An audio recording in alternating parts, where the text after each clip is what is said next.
By Michael Crippling, May 23, 2018. Quote of the week: "No problem can be solved from the same level of consciousness that created it." Albert Einstein. Thanks to the reporting of Steve Luer of the Omaha World Herald, we have learned about the latest effort by House Armed Services Chairman Mac Thornberry to drive a stake into the heart of the Open Skies Treaty. Luer reports that Thornberry has struck funding in the fiscal year 2019 Defense Authorization Act for 2 replacement Open Skies aircraft and upgraded sensors because Moscow is misbehaving. This is an odd way to punish the Kremlin, since Open Skies cooperative monitoring flights help the United States and its friends and allies, not Russia. Open Skies missions allow U.S. aircrews to provide ride-sharing opportunities with countries that feel threatened by Vladimir Putin's revanchist tendencies. Because Russia is misbehaving, the United States should be doing more to strengthen ties with those threatened by Putin's actions. This is hard enough to do with the 2 existing Open Skies aircraft, which were built in 1961 and which suffer from frequent mechanical breakdowns.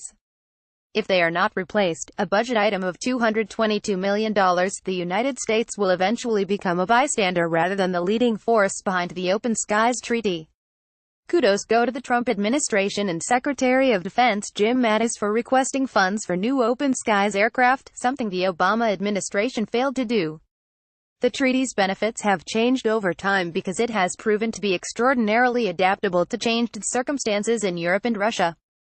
The George H.W. Bush administration initially took flack for seeking the Open Skies Treaty because the United States possessed far better means of collecting information by utilizing satellites. This critique was misguided because other state parties, especially newly independent states of the former Soviet Union and countries unburdened by the dissolution of the Warsaw Pact, did not have ready access to satellite data. What these countries needed, far more than imagery, was reassurance. Open Skies flights provided an opportunity for states finding their footing to develop patterns of cooperation with the United States, and with each other. As Putin began to push back against NATO expansion and the color revolutions around his periphery, Open Skies flights became even more important, allowing the United States to demonstrate in tangible ways its interest in assisting friends and allies needing to keep tabs on Russia. This is increasingly hard to do because of mechanical difficulties with the 2 aging Open Skies aircraft. Steve offers one telling detail in his reporting. In March 2016, a U.S. flight over Russia had to be cancelled after the OC-135 developed electrical problems on the ground in Khabarovsk, leaving the Offutt-based crew stranded, according to a document obtained by the World Herald. The crew obtained a waiver to fly out of the country 2 days later with its most critical generator disabled. Shortly after takeoff, a fire started in the jet's pressurization system, filling the aircraft cabin with dense smoke. Wearing oxygen masks, the crew extinguished the fire and cleared the smoke. The pilot declared an emergency and continued the flight without power or radio in the rear cabin. The pilot had to fly over a mountain range before landing safely. Chairman Thornberry's mark of the Defense Authorization Bill cites selective Russian adherence to the treaty as his primary justification for withholding funds for new aircraft and sensors. The Kremlin has restricted flight plans by Open Skies aircraft over sensitive locations, sites like Kaliningrad, that can be closely monitored by other means. In response, the United States has placed restrictions on the Kremlin's Open Skies missions. This tit-for-tat approach is warranted, but Thornberry finds it insufficient. He would withhold funding for new U.S. aircraft and sensors, until such time as the President, or the Secretary of State, is able to certify that the President has imposed treaty violations, responses and legal countermeasures. But that's not all.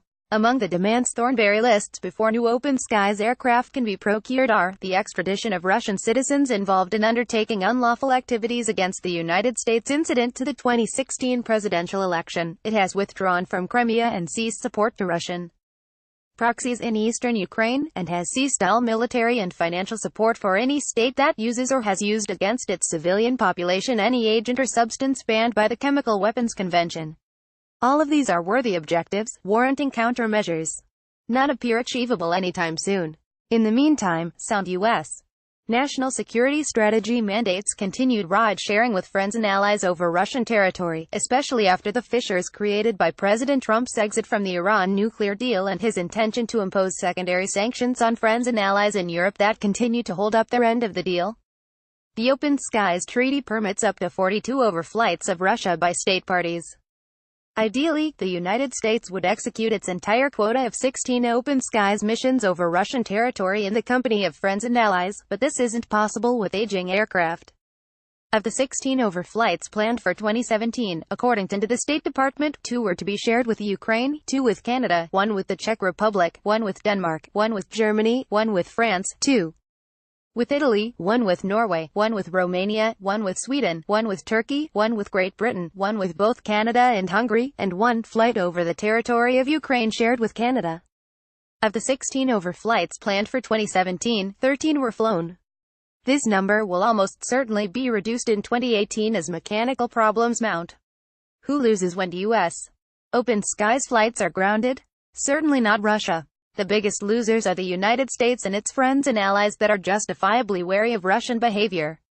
So why punish the home team while letting the Kremlin off the hook?